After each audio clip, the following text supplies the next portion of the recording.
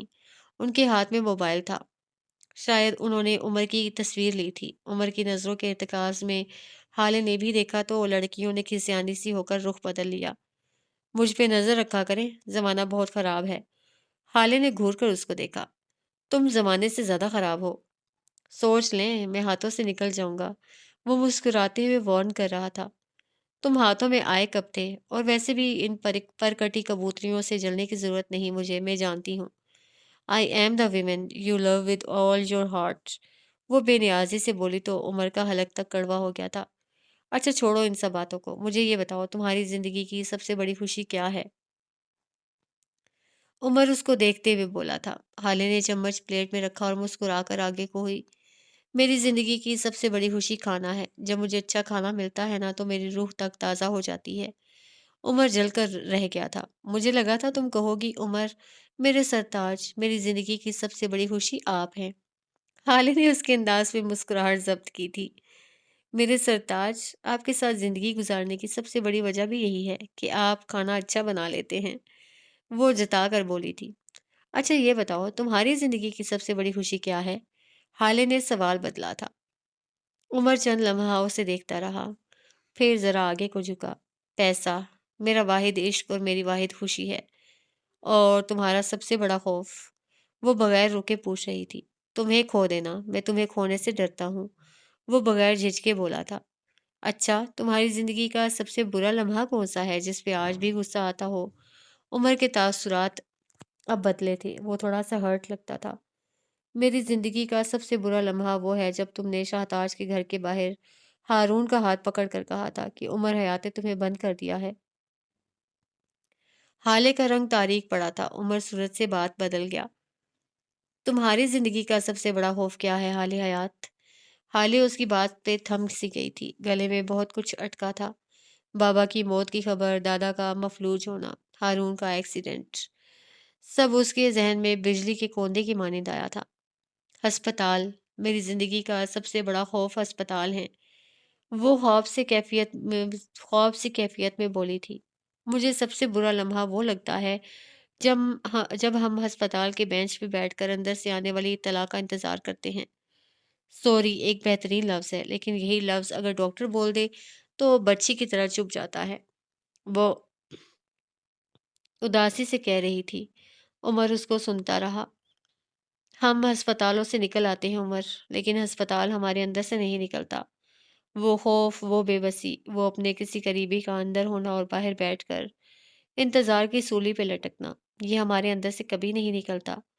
ہسپتال اور بیماریاں انسان کو خوفزدہ کر دیتی ہیں۔ میرا سب سے بڑا خوف یہی ہے کہ ایک دن میں کسی ہسپتال کے بینچ پہ بیٹھی ہوں گی اور اندر میرا کوئی قریبی ہوگا، پھر ڈاکٹر آ کر کہہ دے گا آئی ایم سوری۔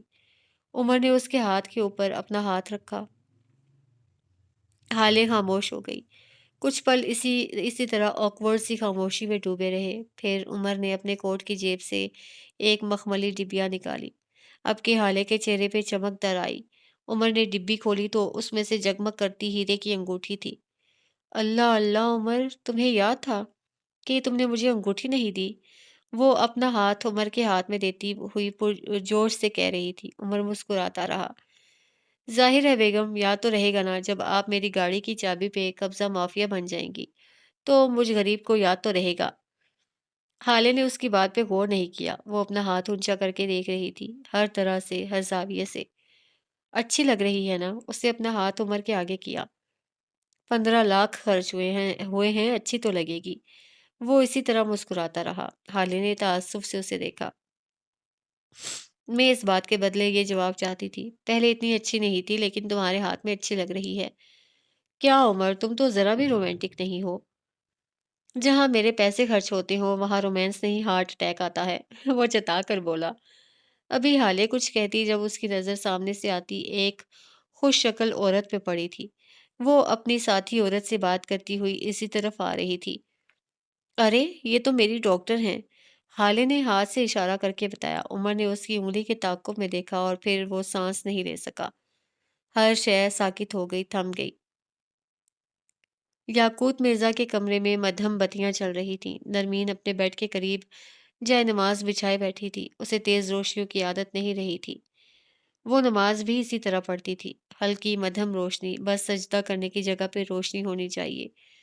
باہر سے آتا شور و گل تھم گیا تھا، شاید لوگ اپنے گھروں کو جا چکے تھے۔ دفتن اس کے کمرے کا دروازہ کھلا اور کوئی اندر داخل ہوا۔ یہ وہی تھا، اس کا شوہر اور ماضی کا مجرم بھی۔ کیا ضروری ہے اگر مرد شوہر بن جائے تو اسے لازمی معاف بھی کر دو؟ یہ وہ بات تھی جو آج کل نرمین ہمیشہ سوچا کرتی تھی۔ اس نے سلام پھیر کر ہاتھ دعا کے لیے اٹھائے تھے۔ یاقوت چھوٹے چھوٹے قدم لیتا اس کے قریب چلا آیا، پھر یوں ہی فرش پہ اس کے پاس بیٹھ گیا تھا۔ وہ دعا مانگتی رہی اور یاقوت پلک جھپ کے بغیر یاسیت سے اسے دیکھتا رہا۔ وہ دعا مانگ چکی تو حالی حالی نظریں اٹھا کر یاقوت کو دیکھا۔ تو یہ طے ہوا کہ تم مجھے معاف نہیں کرو گی؟ وہ بولا تو ڈھیر سارا رنج اس کی آواز میں شامل ہو گیا۔ ہر معافی نامے کے کچھ اصول اور شرائط ہوتے ہیں، تم شرطیں پوری کر دو اور معافی نامہ لے جاؤ، اور چاہے ان شرطوں کے بدلے میری جان چلی جائے، میرا دل مر جائے۔ جو لوگ دوسروں کا دل مار چکے ہوں انہیں تیار رہنا چاہیے کہ جب اللہ کی لاٹھی برسے گی تو انہیں بھگتنا تو پڑے گا ہی۔ وہ کھوکھلے لہجے میں بولی تھی۔ چند پل خاموشی رہی۔ نرمین اسی طرح جائے نماز پہ بیٹھی رہی اور یاقوت اس ٹھنڈے فرش پر۔ میں تم سے محبت کرنے لگا ہوں، تمہیں چھوڑنا موت جیسا ہے، میں اپنے ہاتھوں سے کیسے خود پہ موت کا فرمان جاری کروں؟ اس کی آواز، آج اس کی آواز میں وہی دلوں کو چیرتا ہوا دکھ تھا۔ محبت تو میں بھی کرتی ہوں، بلکہ میں نے اس دن کا انتظار کئی سالوں سے کیا تھا کہ اس طرح کسی دن تم میرے سامنے بیٹھو اور کہو نرمین مجھے تم سے محبت ہے۔ وہ دن آ گیا ہے لیکن میرا دل مر گیا ہے، اب کچھ محسوس نہیں ہوتا یاقوت۔ اس کی آنکھیں گیلی ہو رہی تھیں۔ اب تم سامنے بیٹھو تو پیار نہیں آتا، تم چلے جاؤ تو میں تمہاری واپسی کا انتظار نہیں کرتی، بس مختصر یہ کہ میں تمہاری عزت نہیں کرتی۔ وہ بے بسی سے بولی تھی۔ میں نے بہت کوشش کی، میں اس رات کو بھول جاؤں، تمہاری عزت کروں، تم سے وفادار رہوں، تم سے کرب نہ کھاؤں، لیکن جانتے ہو کیا؟ اس نے یاقوت کی زخمی سی آنکھوں میں دیکھ کر پوچھا۔ دل مر گیا ہے یاقوت، اور قاتل تم خود ہو۔ میں تمہیں معاف کر سکتی ہوں لیکن تمہارے ساتھ نہیں رہ سکتی۔ میں تم سے اتنی محبت کرتی ہوں کہ ساری زندگی تمہارے ساتھ رہ کر تم سے بیزار نہیں رہنا چاہتی، میں بس تم سے الگ ہونا چاہتی ہوں۔ وہ بھاری ہوتے دل کے ساتھ کہہ رہی تھی۔ یاقوت کے دل پہ ہر لمحہ بوجھ بڑھتا جا رہا تھا۔ میں چاہتی ہوں ہم الگ ہو جائیں تاکہ محبت کی سینٹی برقرار رہے، تاکہ عزت جو محبت کی پہلی سیڑھی ہے کوئی لڑکی اس پہ سمجھوتا نہ کر لے۔ مجھے وہ ناول اور وہ فلمیں ہمیشہ انکمفرٹیبل کرتی ہیں، جن میں ریپسٹ یا پھر لڑکی کے اغوا کار کو آخر میں معاف کر کے اس کے ساتھ رہا جاتا ہے۔ میں یہ نہیں کر سکتی۔ اس نے نم آنکھوں کے ساتھ زور زور سے نفی میں سر ہلایا۔ یہ مجھ سے نہیں ہوگا۔ یاقوت نے تھوک نگلا، اداس آنکھیں نرمین کے چہرے پہ جمائیں، پھر آہستگی سے بولنے لگا۔ ڈیڈ کہتے ہیں ہمارے معاشرے کی عورتوں کے لیے مرد بیساکھی ہوتا ہے۔ ایک چھوٹی تو لازمی دوسری چاہیے ہوگی۔ عورت ہمیشہ اس مرد کے ساتھ رہتی ہے جو اس کے لیے مضبوط اور پائیدار بیساکھی بنے۔ کیا میں کبھی تمہیں مضبوط اور پائیدار نہیں لگا؟ کیا تم میرے بعد کی بیساکھیوں کے ساتھ رہ لوگی؟ نرمین نے مسکرا کر اسے دیکھا تھا، تلخ مغرور مسکراہٹ۔ تم صحیح کہتے ہو، کچھ عورتوں کے لیے واقعی مرد بیساکھی ہوتے ہیں، ان کے بغیر گر جاتی ہیں، گرا دی جاتی ہیں، لیکن ان کو سوچنا چاہیے کہ گرنا برا نہیں ہوتا، گر کر نہ اٹھ پانا برا ہوتا ہے۔ وہ خود کو اٹھا نہیں پاتی اور پھر بیساکھی چن لیتی ہیں۔ وہ سانس لینے کو رکی۔ یاقوت یکٹک اسے دیکھے گیا۔ پھر کچھ ہوتی ہیں میرے جیسی جن کو لنگڑا کر چلنا قبول ہوتا ہے، لیکن بیساکھی بنا مرد نہیں۔ مجھے ٹوٹی ٹانگ منظور ہے، لیکن کسی کا دیا ہوا سہارا نہیں۔ میں گر کر مٹی میں خاک آلود ہو سکتی ہوں، لیکن کسی کی طرز خیرات میں ملی چادر نہیں لوں گی۔ وہ اٹھی ہوئی گردن کے ساتھ کہہ رہی تھی۔ میرے جیسی لڑکیوں کے لیے مرد بیساکھی نہیں، بازو ہوتے ہیں، تحفظ اور مان ہوتے ہیں۔ ہم 2021 کی لڑکیاں ہیں، ہمیں سہارا دو گے تو ہاتھ جھٹک دیں گے، لیکن اگر اسی ہاتھ سے ہمارا ہاتھ تھام کر چلو گے تو قبول کر لیے جاؤ گے۔ تم ابھی تک بیساکھی ہو یاقوت، بازو بننے میں وقت لگے گا تمہیں۔ وہ بول کر اٹھ گئی تھی، جائے نماز لپیٹ کر اب بیڈ کی سائڈ دراز میں رکھ رہی تھی۔ یاقوت کو واقعی لگا تھا اب بازو بننے میں وقت لگے گا۔ ریستوران کے اوپن ایریا میں عمر حیات شل سا حالے کو دیکھ رہا تھا۔ اسی وقت ڈاکٹر زبیش ان کے قریب سے گزر کر آگے جانے لگی تھی جب حالے کی آواز پہ وہ رک گئی۔ یہ تمہاری ڈاکٹر کیسے ہو سکتی ہے؟ عمر کی آواز میں کچھ تھا کہ ٹھٹکا جائے، جبکہ حالے اب اٹھ کھڑی ہوئی تھی۔ وہ فک ہوتے چہرے والی ڈاکٹر زبیش سے کچھ کہہ رہی تھی، شاید عمر کا تعارف، شاید کوئی رسمی باتیں، جبکہ زبیش سن چکی تھی جیسے کوئی چوری پکڑی گئی ہو۔ حالے سلطان، میں پوچھ رہا ہوں یہ تمہاری ڈاکٹر کیسے ہو سکتی ہے؟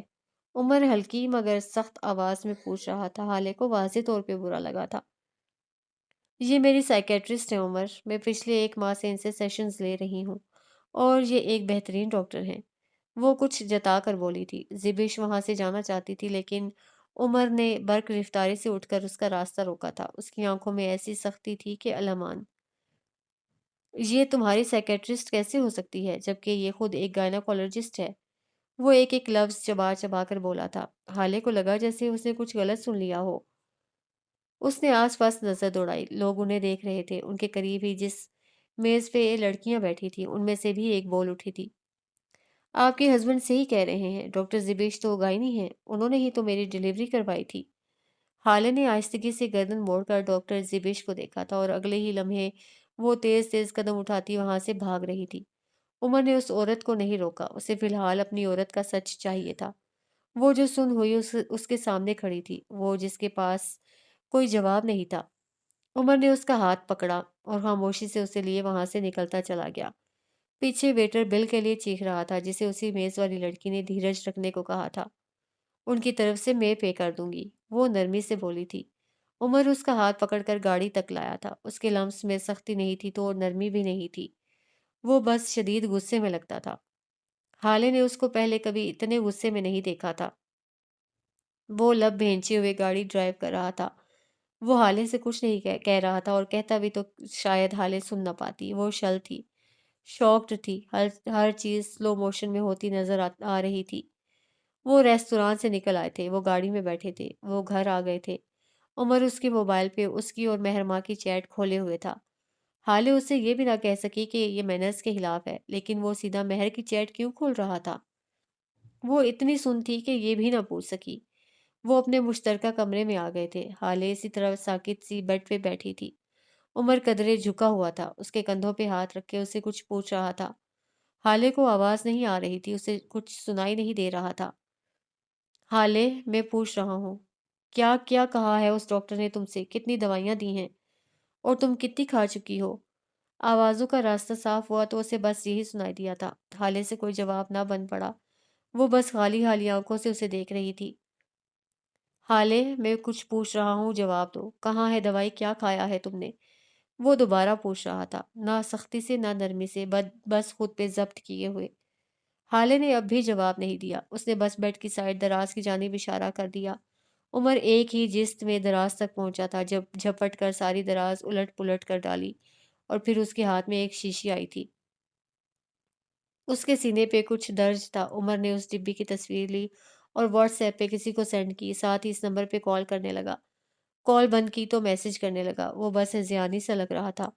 حالے اسے نہیں دیکھ رہی تھی، وہ اب بھی کچھ نہیں دیکھ رہی تھی، نہ سن رہی تھی۔ اسے اب بھی لگتا تھا عمر کو غلط فہمی ہوئی ہوگی۔ کال کا سلسلہ مل گیا تو عمر نے فون اسپیکر پہ ڈالا۔ وہ کمرے میں دائیں بائیں چکر لگا رہا تھا۔ ہاں انم، جو تصویر بھیجی ہے وہ دوائی کس چیز کی ہے؟ آگے سے کچھ کہا گیا تھا، کچھ سخت سست۔ عمر نے کوف سے سر جھٹکا تھا۔ تم بتا رہی ہو یا نہیں؟ آگے سے گہری سانس لی گئی تھی۔ برتھ کنٹرولنگ پلز ہیں یہ، اب سن لیا؟ عمر کا موبائل کو تھاما ہوا ہاتھ ایک لمحے کو کانپا تھا۔ حالے کا پورا وجود کانپ گیا تھا۔ وہ دونوں اپنی جگہ سن تھے۔ فون کے اس پار کوئی کہے جا رہا تھا، یہ بہت ہائی ڈوز ہے عمر، اس سے عورت کی اپنی صحت بھی خراب ہوتی ہے اور آگے بچوں کے معاملے میں بھی بہت زیادہ کمپلیکشنز ہوتے ہیں۔ ویسے یہ کون لے رہا ہے ان کو؟ عمر نے جواب نہیں دیا، اس نے کال کاٹ دی۔ دل کو جیسے کسی نے برچھے سے چیر دیا ہو، روح تک پلپلا گئی تھی۔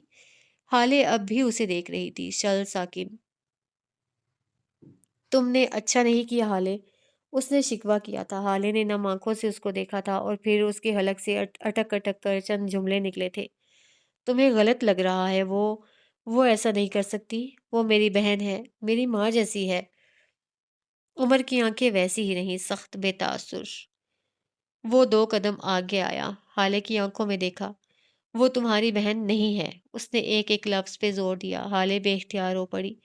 میں جانتی ہوں وہ میری پھپھو کی بیٹی ہے، وہ تمہاری پھپھو کی بیٹی بھی نہیں ہے۔ اب کے حالے رونا بھول اسے دیکھے گئی۔ تمہاری پھپھو کے یہاں ایک بیٹا ہوا تھا، بیٹی نہیں۔ آسمان سے پتھروں کا تھال سا تھا جو حالے کے اوپر گرا تھا۔ شوق تھا۔ تمہیں جاننا تھا نا میں کون ہوں؟ جاؤ، ہمارا نکاح نامہ اٹھا کر میرا نام دیکھو۔ وہ بول کر پیچھے ہٹا تھا۔ حالے اب بھی سنتی۔ عمر اب اپنی دراز سے اپنی گن نکال رہا تھا۔ حالے اسے نہیں دیکھ رہی تھی۔ وہ حسن کو کال ملا رہا تھا۔ حالے نہیں سن رہی تھی۔ وہ باہر نکل گیا۔ حالے محسوس نہیں کر سکی تھی۔ اسے آج پہلی بار لگا تھا کہ اب بس حالے، اب ریڈ فلیگز پہ آنکھیں کھولو، اب سرخ بتی کو نظر انداز نہ کرو۔ سلطان منزل کے باہر عمارت کی اوٹ میں عمر حیات کی گاڑی کھڑی تھی۔ اس کے پیچھے ہی ایک اور گاڑی تھی جس کے اندر لیل اور ہارون بیٹھے تھے۔ اسی اثنا میں انہوں نے سلطان منزل کا محل نما دروازہ کھلتے ہوئے دیکھا۔ سلک کے سیاہ نائٹ گاؤن میں ملبوس مہرماں باہر آتی دکھائی دی۔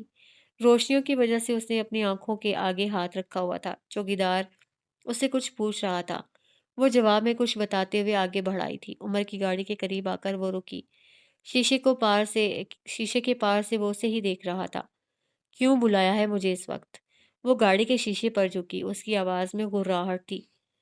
فوراً سے پہلے گاڑی کے اندر آ کر بیٹھو، ورنہ ابھی کے ابھی تمہارے شوہر کو کال کر کے یہاں بلا لوں گا۔ اور تم جانتی ہو نا وہ اپنی عورتوں پر یقین کرنے کے معاملے میں کتنا برا ہے۔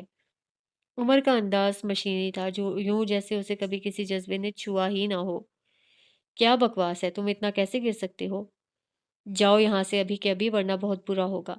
عمر نے جیسے اس کی سنی ہی نہ ہو، اسے اپنا موبائل اٹھایا اور سفیر کا نمبر ملانے لگا۔ اور اب مہر کو اندازہ ہوا تھا کہ اس سے باہر آ کر کتنی بڑی غلطی کر دی تھی۔ ابھی کال جاتی کہ مہر نے جھپٹ کر اس کے ہاتھ سے موبائل گرا دیا تھا اور خود دوسری طرف سے گھوم کر آئی گاڑی میں بیٹھتے ہوئے اسے ٹھاک کی آواز سے دروازہ بند کیا تھا۔ عمر کے سکون میں رتی برابر فرق نہیں آیا تھا۔ کیوں بلایا ہے مجھے؟ وہ پھنکاری تھی۔ تم نے میری بیوی کو جس ڈاکٹر کے پاس بھیجا وہ سائیکیٹرسٹ نہیں تھی۔ مہر کا رنگ پھک ہوا تھا لیکن اس سے ظاہر نہیں ہونے دیا۔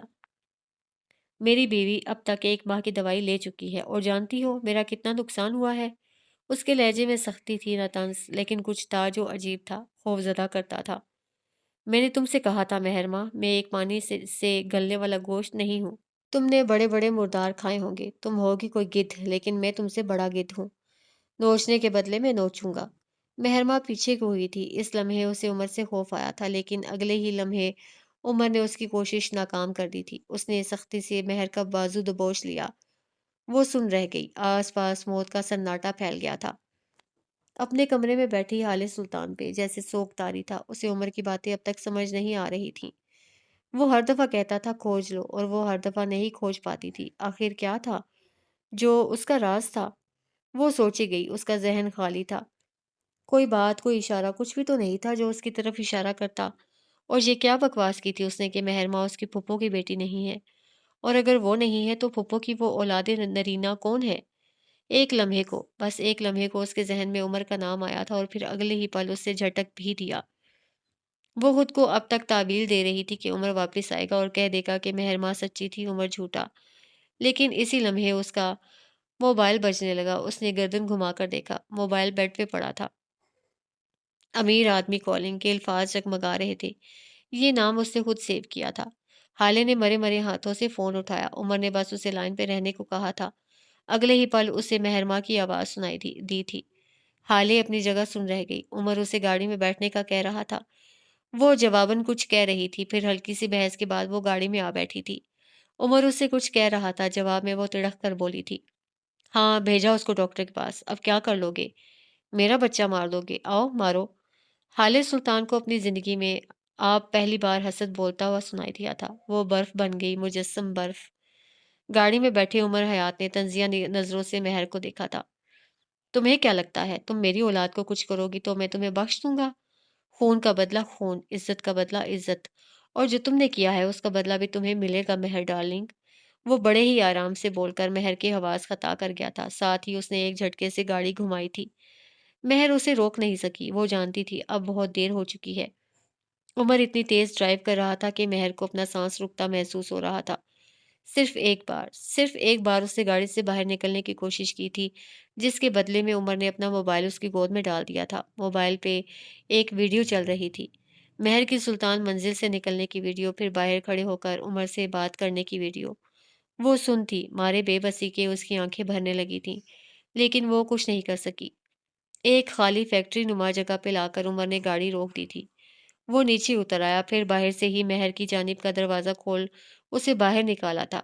فیکٹری کے دروازے پر پہلے ہی دو لوگ کھڑے تھے، چھوٹے بالوں والی لیل اور اس کے ساتھ کھڑا ہارون شاہد۔ مہرماں کو لگا تھا آج اس کی موت طے ہے۔ دوائی لاؤ ہارون، عمر نے پکارا تو ہارون چھوٹے چھوٹے قدم لیتا ان کی جانب چلایا۔ مہرماں پیچھے کو ہونے لگی۔ نہیں، ہارون نے جو ڈبی عمر کی جانب اچھالی تھی، رات کی تاریکی میں بھی وہ بتا سکتی تھی کہ یہ وہی ڈبی تھی جو اس نے کسی کو دی تھی۔ بے اختیار اس کا ہاتھ اپنے معدے سے ذرا سا نیچے گیا تھا، آنسو لڑک لڑک کر اس کے گالوں پہ پھسل رہے تھے۔ بیڈ پہ بیٹھی حالِ سلطان کا چہرہ خشک تھا، جو وہ سن چکی تھی، غیر متوقع اور غیر یقینی تھا۔ اسے اپنی ساری دنیا گھومتی محسوس ہو رہی تھی۔ دفعتاً اس نے اپنی آنکھیں پونچھ کر صاف کی تھیں۔ کب تک وہ اسی طرح ایکسپلائٹ ہوگی؟ کب تک خود ترسی کے آنسو بہائے گی؟ اب بس۔ وہ شیشے کی جانب آئی، ڈریسنگ میرر پہ پڑی سرخ لپسٹک اٹھائی اور ہونٹوں پہ مل لی۔ کچھ لپسٹک خراب ہوئی تھی، کچھ تھوڑی پہ لگ گئی تھی، لیکن وہ بے نیاز تھی۔ اب اس نے جھک کر دراز سے اپنے زیورات کے ڈبے نکالنے شروع کیے تھے، اور بالآخر اس کی آنکھوں کو ایک بھاری سیٹ پسند آ گیا تھا۔ اس نے ہار نکالا اور گردن تک لے گئی۔ زخمی سرخ آنکھیں، بکھرے بال، رویا رویا سرخ چہرہ، سرخ لپسٹک اور اٹھی ہوئی گردن میں دمکتا ہار۔ آج کوئی حالے کو روکے تو منہ کی کھائے۔ اس کا رخ نفیسہ حیات کے کمرے کی جانب تھا۔ اگلے چند لمحات میں وہ ان کے کمرے میں تھی۔ نفیسہ اپنے بیڈ سے ٹیک لگائے، آنکھوں پہ نظر کا چشمہ لگائے، کتاب ہاتھ میں لیے ہوئے تھی۔ انہوں نے حالے کی اس حالت کو دیکھا اور پھر سیدھی ہو بیٹھیں، اب کہ ان کی آنکھوں میں تفکر تھا۔ البتہ وہ بولی کچھ نہیں۔ انہوں نے حالے کے بولنے کا انتظار کیا۔ وہ چند لمحہ انہیں دیکھتی رہی، پھر آہستگی سے بولی، عمر کون ہے؟ خود کیوں نہیں کھوج لگا لیتی سست لڑکی؟ وہ مسکرا کر بولی تھی، لیکن ایک میٹھا طنز بھی شامل تھا۔ وہ آپ کا بیٹا نہیں ہے نا؟ نفیسہ کی مسکراہٹ سمٹی تھی۔ تم کیا کہنا چاہ رہی ہو؟ یہی کہ وہ آپ کا سگا بیٹا نہیں ہے، آپ نے اسے پیدا نہیں کیا۔ آپ شاید اسے کہیں سے اٹھا کر لائی تھی، یا پھر شاید کوئی اسے آپ کو دے گیا تھا۔ کیوں، یہی ہے نا سچ؟ حالے کے لہجے میں بھی طنز ہی تھا۔